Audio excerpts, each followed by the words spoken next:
모바일로 영상 시청 시 데이터 요금제에 따라 통화료가 발생할 수 있으므로 와이파이가 되는 환경에서 동영상을 시청하시길 바랍니다.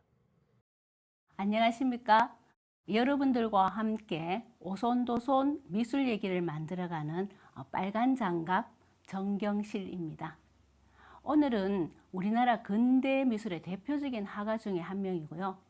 근대사의 그 혼란과 아픔을 자신의 삶 속에서 고스란히 겪어내었던 비운의 삶을 살다간 요절한 화가, 미쳐버린 천재화가, 한국의 반고흐 등의 여러 수식어가 따라다니는 화가 이중섭을 만나보려고 합니다. 이중섭은 특히 황소 그림이나 은지화로 널리 알려져 있는데요. 그림에 관심이 없으신 분이라 하더라도 우리나라 미술 교과서에까지 소그림이 실려져 있기 때문에 한 번은 보셨다고 생각됩니다. 특히 2016년, 그러니까 벌써 5년 전이 되네요. 이중섭 탄생 100주년이 되는 해여서 기념 전시회나 연극들이 전국적으로 열리고 매스컴에서도 많이 소개가 되었습니다.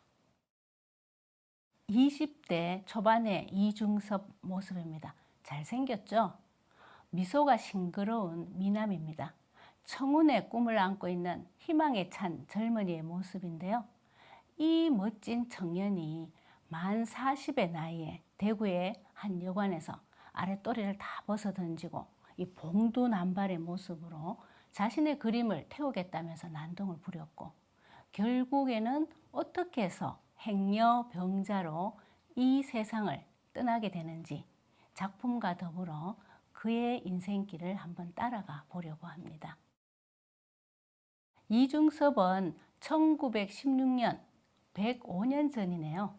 평안남도 평원에서 분홍의 3남매 중에서 막내로 태어났습니다. 이 평원은 지도에서 보시는 것처럼 평양에서 45km 북쪽에 위치해 있습니다.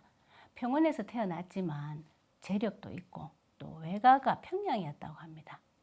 그 대도시에서 교육을 시키고자 한 어머니의 욕심이랄까요? 대한민국 그 어머니들의 교육열은 100년 전이나 지금이나 별 차이가 없었나 봅니다. 그래서 평양에서 성장하면서 학교를 다닙니다. 그곳에서 이제 중학교를 마치고 평양고등보통학교를 지원을 했는데 낙방을 했다고 하네요. 그래서 외할아버지 소개로 지도의 제 위에 부분 보이시죠? 평원보다 더 북쪽에 있는 정주에 있는 오산고등학교에 입학을 합니다. 지금 서울 용산구에 있는 오산고등학교가요, 이 정주에 있던 이 오산고등학교입니다. 나보기가 역겨워 가실 때는 사뿐히 들여 밟고 가라고 말한 김소월 시인도 이 학교를 다녔습니다.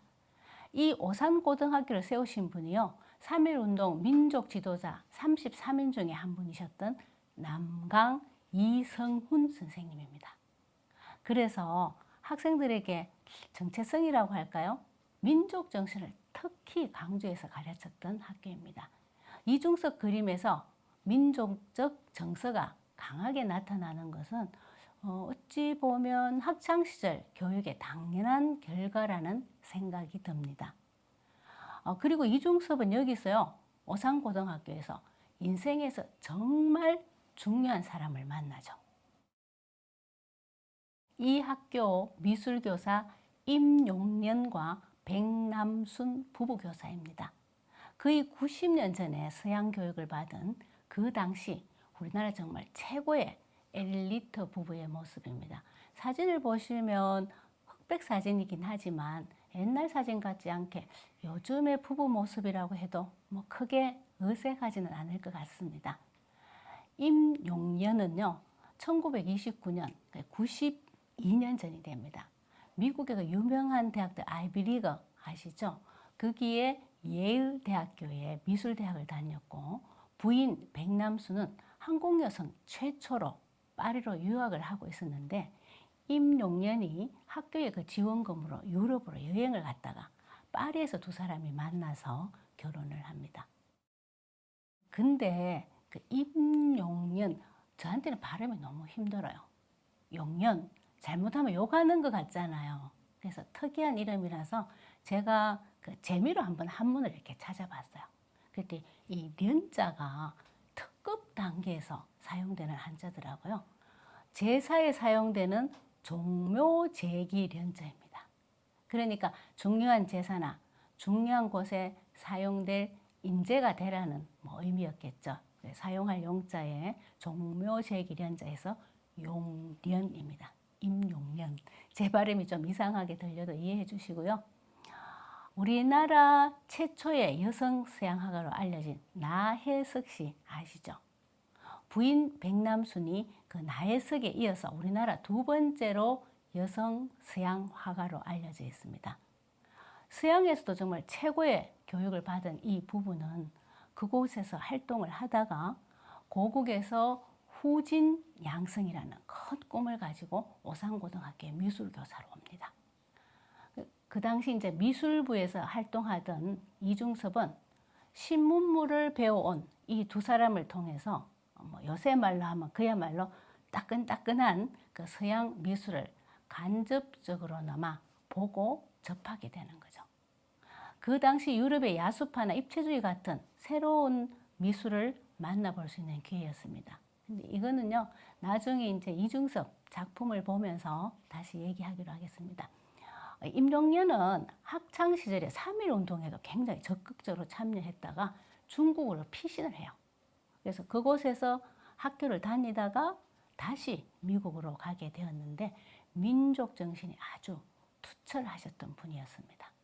이런 정신이 미술과 더불어 이중섭에게 크게 영향을 끼칩니다. 이중섭은 끝까지 자신의 이름을 보면 한글로 사인을 하고 있잖아요. 또 그의 작품에 민족적 향토성이 많이 표현되는 것도 이분들의 영향도 있었다고 생각이 됩니다. 고등학교를 마친 이중섭은 일본으로 유학을 갑니다. 이중섭이 일본에서 유학 시절 나중에 부인이 되죠. 여학생과 만나면서 보냈던 그림 엽서를 함께 보려고 합니다. 이중섭은 1936년에 내곡구 미술학교에 입학하는데 우리나라 말로 하면 동경제국 미술학교가 되죠. 중간에 학교를 이렇게 한번 바꿔요. 분과 가쿠엔을 졸업합니다. 이중섭은 키도 컸고요. 운동도 잘해서 여학생들에게 인기가 많았다고 합니다. 경제적으로도 굉장히 여유가 있었대요. 그래서 이중섭은 옆에 어려운 친구 등록금을 내어준 적도 있다 이렇게 되어 있더라고요. 그래서 특별한 야망이랄까 명예랄까 이런 게 집착하지 않고 자유롭게 그림을 그리면서 행복한 학창 시절을 보냅니다. 여러 공모전에 나가서 상을 타기도 하고 그림평도 좋게 받았다고 하네요. 그러다가 대학교 2학년 때 같은 학교의 여학생 야마모토 마사코를 만납니다. 이 마사코를 빼고는요, 이중섭의 인생을 이야기할 수가 없죠. 사진은 깨끗하지는 않습니다만 한눈에 봐도 세련되고 매력적인 신여성의 모습입니다. 이 마사코는요, 부유한 집안의 딸이었고 또 이중섭도 같은 학교의 학생이었죠. 근데 어찌되었든 지배받던 나라의 청년, 그 당시로 보면 조생징이잖아요. 쉽지가 않았겠죠. 이중섭은 대학을 마치고 연구과를 계속했다 이렇게 기록이 되어 있는데 이 연구과가 대학원은 아닌 것 같고 조교 같은 연구원이 아니었나 싶습니다. 저도 정확히는 잘 모르겠습니다만 이중섭이 학교를 졸업하고도 계속 학교에 이제 머무는데 마사코는 대학을 졸업하고 학교를 떠나고 나니 예전처럼 이렇게 자주 만날 수가 없었겠죠. 마사코 부모는 반대를 하시고 만나고는 싶었던 이중섭은 매주 빠지지 않고 그림 엽서를 보냅니다. 수십 통의 그림 엽서가 남아 있어서 당시에 이제 이중섭 학풍을 미루어 짐작할 수 있는 자료가 되고 있거든요. 글자가 하나도 없는 그림으로만 그려진 엽서를 보냅니다. 거기에는 정말 무수한 암호와 숨은 얘기가 담겨져 있지 않았을까요? 여자를 기다리는 남자라는 제목의 엽서 그림입니다. 1941년에 보낸 9cm, 14cm 별로 크지 않죠? 크기의 엽서인데요. 엽서 위에 이제 먹지를 놓고 그림을 그린 다음에 먹지를 빼고 그 위에 수채화로 색을 칠한 겁니다. 이중섭은 그림을 그릴 때에 자신의 감정이나 얘기를 기록해 두지 않았어요. 일반 화가들이 되게 그렇지 않나요? 지난번에 우리가 함께 보았던 고흐의 경우는 좀 특별한 경우죠. 그래서 그림 속에서 이중섭의 의도를 완전히 알아낸다는 것은 쉽지가 않습니다. 그런데요, 꼭 그린 사람의 의도대로만 우리가 그림 감상을 해야 할까요? 많은 분들이 어떤 그림을 만나면 작가의 의도가 무엇인지, 뭘 말하려고 하는지 거기에 대해서 너무 많은 궁금증을 가지십니다. 물론 의도를 알면 그림을 더 이해하는 데 도움이 될 겁니다.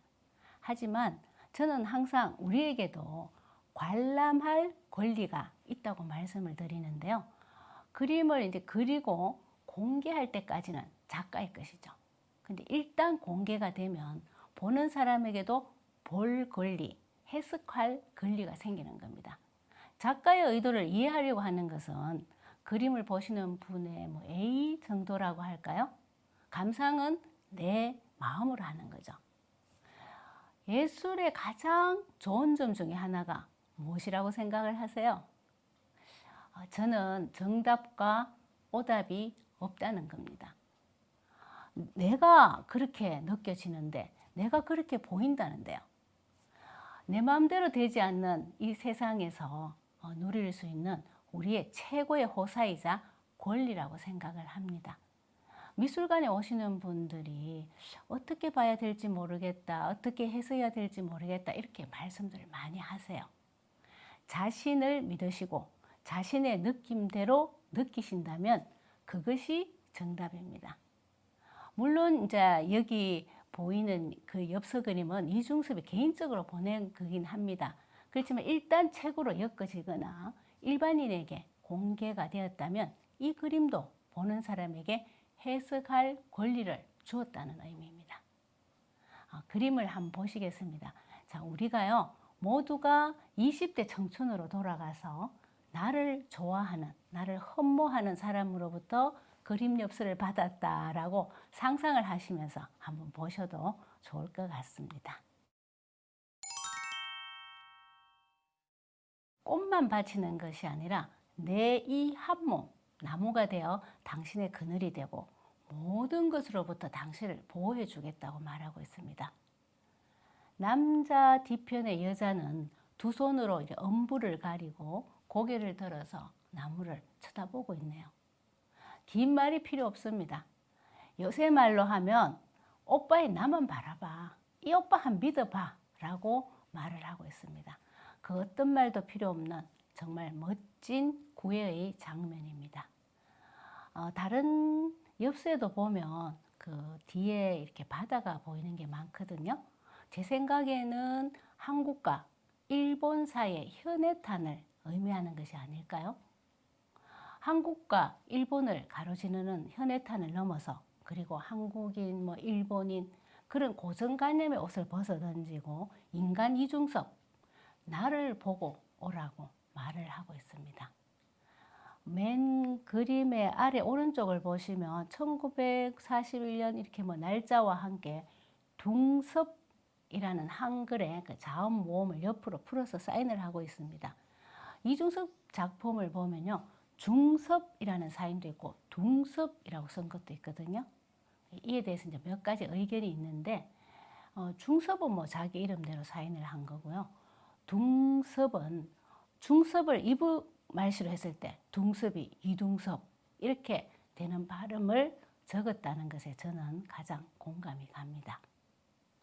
자, 사랑 엽서 한 장 더 보시겠습니다. 활을 쏘는 남자라는 제목의 엽서입니다. 남성미가 넘치는 남자가 하늘을 향해서 힘껏 활을 당기고 있는 모습입니다. 오른팔은 하늘을 향해 쭉 뻗어 있고 왼팔은 힘껏 이렇게 시위를 당기고 있습니다. 고개는 과장되게 제껴서 90도 이상으로 꺾어서 하늘을 보고 있네요. 근데 새를 조준하고 있다기보다는 하늘을 향해 쏘려고 하는 것 같이 보입니다. 저쪽 편에 있는 여자가 화살을 들고 있습니다. 당신이 나의 화살이 되어준다면 무엇이든지 할 수 있다고 암시를 하면서 저 하늘에 있는 별도 달도 다 따주겠다고 말하는 듯합니다. 하긴 저를 포함한 모든 여자분들이 이런 말을 직접 듣지는 못하였다 하더라도 그럴 것이다 라고 착각을 하면서 결혼하는 것 아닌가요? 아니면 저만 착각을 했나요? 오늘은 여기까지 하도록 하겠습니다. 함께 해주셔서 항상 감사합니다.